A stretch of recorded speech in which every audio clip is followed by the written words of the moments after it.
Hello दोस्तों, स्वागत है आपका आपके अपने यूट्यूब चैनल टीसी फिजिक्स के ऊपर, जहां हम पढ़ते हैं फिजिक्स और ओनली फिजिक्स। आज से पहले के जो अपने वीडियो थे उनके अंदर हमने आवेश को समझा, कूलॉम के नियमों को समझा, यानी जो आपके पास विद्युत बल लग रहा है उस विद्युत बल को समझा। तो हमने एक चीज़ देखी कि भाई कोई भी दो आवेश जब पास में आते हैं तो एक दूसरे के ऊपर विद्युत बल लगाते हैं, या कूलॉम का नियम है जो जिसके कारण बल लगता है, या कूलॉम के नियम से अपन जो बल देते हैं वो आरोपित करते हैं। ठीक है, मतलब लगाते हैं। तो ऐसा क्या है कि भाई जब वो दोनों पास में आए तब ही बल लग रहा है। ठीक है, दूर से भी तो लगा सकते हैं, ठीक है ना।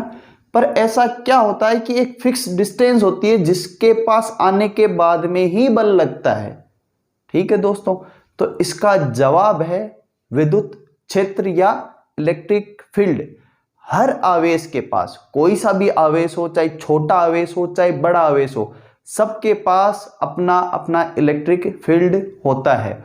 और यह जो इलेक्ट्रिक फील्ड है, जैसे छोटा आवेश है उसके लिए छोटा होगा, यानी जो विद्युत क्षेत्र है छोटे आवेश के लिए छोटा होगा, बड़े आवेश के लिए बड़ा होगा। तो आज अपन जो दोस्तों टॉपिक लेने जा रहे हैं उसका नाम है विद्युत क्षेत्र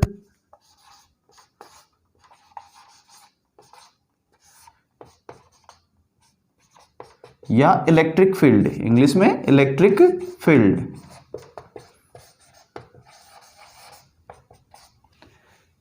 तो दोस्तों अपन ने एक आवेश Q ले रखा है, कैपिटल Q ले रखा है, उसके पास अपन एक आवेश स्मॉल q लेके जा रहे हैं।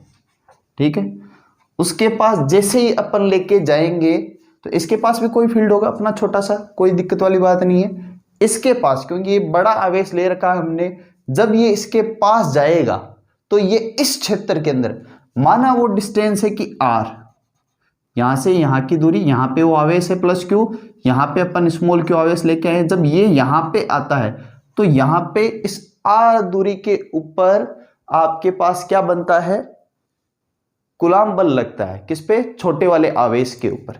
तो इस कूलॉम बल को अपन किस फॉर्मूले से देते हैं? अपन देते हैं F, जो कूलॉम बल है r डिस्टेंस के ऊपर डिपेंडेंट है दोस्तों। तो F r बराबर क्या हो जाता है, 1/4πε0 q small q upon r square, इनके बीच की डिस्टेंस और r के। ठीक है, ये इनके बीच में कूलॉम बल लगेगा। तो दोस्तों यह बल लग रहा है, जो कूलॉम का बल लग रहा है वो इसी दूरी पे लग रहा है। अगर एक चीज सोचो आप, इसके पास अपन स्मॉल q आवेश लेके ही नहीं जाए, अगर आवेश लेके ही नहीं जाएंगे तो ये बल नहीं लगाएगा, तो क्या इसके पास अपना क्षेत्र नहीं होगा?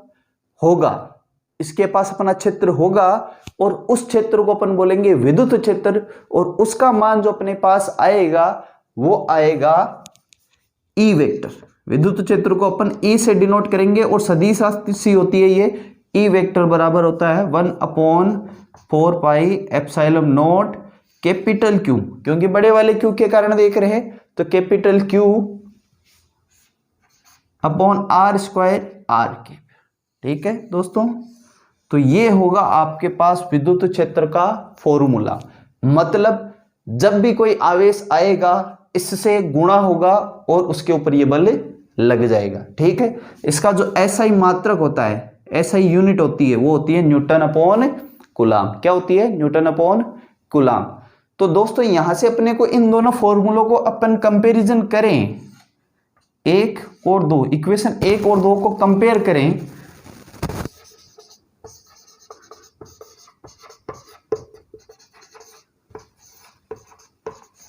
अपन क्या पाते हैं? अपन पाते हैं कि जो F R है वो क्या हो रहा है आपके पास, ER, और इसके साथ गुणा क्या हो रहा है आपके पास, स्मॉल आवेश जो छोटे वाला आवेश है Q, वो इसके साथ गुणा होके आ रहा है। तो यहां से अपन ऐसे भी बता सकते हैं कि जो E, जो आपके पास बल है, सॉरी, जो विद्युत क्षेत्र है E वेक्टर, वो क्या होगा आपके पास, Q F vector upon Q vector. इस प्रकार भी अपन इसको दे सकते हैं, ठीक है। एक रिलेशन ये भी बन जाएगा। और दोस्तों अपने को आप यहां देख रहे हो कि Q का भाग लग रहा है तब अपने को मिल रहा है, तो मतलब कुछ ना कुछ इस स्मॉल q का प्रभाव होगा, ठीक है। तो इस स्मॉल q के प्रभाव को अपन हटाने के लिए क्या करते हैं, आपके पास जो समीकरण ये आ रही है कंपेयर करने पर, इसको अपन बोलेंगे समीकरण नंबर 3।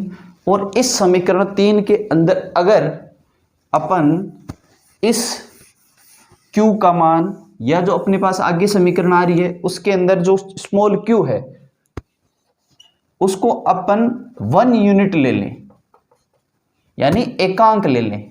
क्या ले लें? एकांक ले लें। तो आपके पास जो फोर्स है F वेक्टर R बराबर क्या हो जाएगा, वो हो जाएगा आपके पास E R वेक्टर।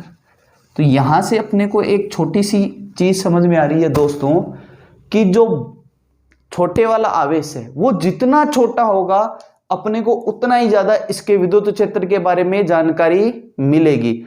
जितना छोटा होगा, जितना स्मॉल चार्ज लोगे उतने ही ज्यादा आपको इसके विद्युत क्षेत्र की ताकत, उस विद्युत क्षेत्र के बारे में पता चलेगा। तो अपन क्या करते हैं कि जो अपने पास समीकरण नंबर 4 जो हमने बना रखी है, समीकरण 4 के अंदर अपन लिमिटिंग कंडीशन लगाएंगे। क्या लगाएंगे?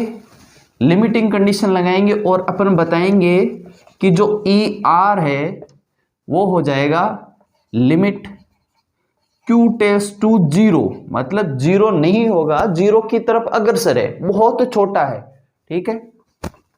F vector R divided by Q। तो दोस्तों अगर आपसे इलेक्ट्रिक फील्ड की डेफिनेशन पूछी जाए, परिभाषा पूछी जाए, तो आप क्या बताओगे? किसी आवेश के द्वारा उत्पन्न वह क्षेत्र, वो फील्ड जिसके अंदर वो है आवेश, जो आवेश है, जो चार्ज है, वो किसी दूसरे आवेश के ऊपर क्या लगाता है? वैद्युत बल लगाता है, इलेक्ट्रिक फील्ड लगाता है, सॉरी इलेक्ट्रिक फोर्स लगाता है, उसको अपन बोलते हैं उस चार्ज का फील्ड यानी क्षेत्र, और इसी को अपन बोलते हैं विद्युत क्षेत्र या इलेक्ट्रिक फील्ड। तो दोस्तों ये चीज अपने को समझ में आई कि आवेश को अपने को छोटे से छोटा रखना है, ठीक है। आवेश को अपने को क्या रखना है? छोटे से छोटा रखना है। तो इसके अंदर अपने कुछ रिजल्ट आते हैं, वो अपन उसकी बात करते हैं।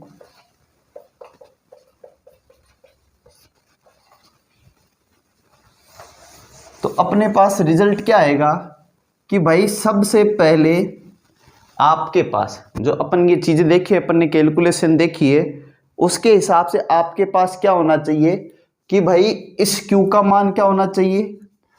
चार्ज Q का मान, आवेश Q का मान क्या होना चाहिए? बहुत छोटा होना चाहिए, मतलब बहुत छोटा होना चाहिए, बहुत कम होना चाहिए, का मान बहुत कम होना चाहिए।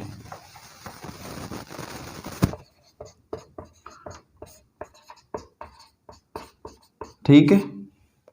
दूसरी बात, ये जितना छोटा होगा या जो भी हो, इसके फील्ड को डिस्टर्ब नहीं करना चाहिए, ठीक है। इसके फील्ड को डिस्टर्ब नहीं करना चाहिए, मतलब इतना छोटा हो कि भाई इसके फील्ड को डिस्टर्ब ना करे, इसके ऊपर बल नहीं लगाए। अगर लगाएगा, अगर प्लस वाला आवेश ये है और प्लस वाला ये आवेश है, तो दोनों की वजह से जो विद्युत क्षेत्र की जो बल रेखाएं हैं, जो अपन आगे पढ़ेंगे फर्दर टॉपिक, वो क्या हो जाएंगी? बिखर जाएंगी। तो वो चीज नहीं होनी चाहिए इसके अंदर, ठीक है, छोटा ही होना चाहिए। दूसरी बात अपन बात करेंगे कि भाई अगर प्लस Q आवेश है, ठीक है, उसके पास अपन प्लस Q आवेश लेके आ रहे हैं, समान आवेश लेके आ रहे हैं, तो वो उसको दूर भगा रहा है। और अगर आप इसी को माइनस Q आवेश के पास लेके जाओ, सेम चार्ज है पर साइन क्या है? अपोजिट है, ठीक है। सेम चार्ज है पर साइन क्या है? अपोजिट। ये प्लस Q है, ये माइनस Q। जब इस छोटे वाली Q चार्ज को आप इसके पास लेके जाओगे तो ये अट्रैक्ट करेगा, ठीक है। क्या करेगा? अट्रैक्ट करेगा। और अगर ये रिपल भी करेगा तो एक फिक्स रीजन होगा, ठीक है, एक फिक्स रीजन होगा, एक प्रॉपर क्षेत्र होगा जिसके अंदर ये इसको आकर्षित कर सकता है। नीचे वाला फिक्स इसी रीजन के अंदर इसको क्या कर सकता है? प्रतिकर्षित कर सकता है। तो अपन ऐसा बता सकते हैं कि भाई जो आवेश है अपना, वो एक गोले के अंदर, स्फीयर के सेंटर के अंदर है, और उसकी आर रेडियस के ऊपर उसकी सतह है, सरफेस है, उसके ऊपर क्या हो रहा है कि कोई भी आवेश जब आएगा उसके ऊपर बल लगेगा। ठीक है, तो ये स्फेरिकली जो सिमेट्रिक शेप है, जो गोलीय सममिति है, उसके अंदर बल लगाता है। किसके अंदर? गोलीय सममिति के अंदर आपके पास बल लगाता है, यानी गोलीय सममिति।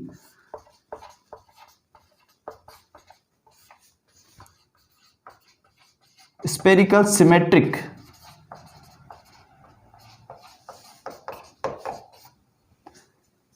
गोलीय सममिति का क्षेत्र उत्पन्न करता है।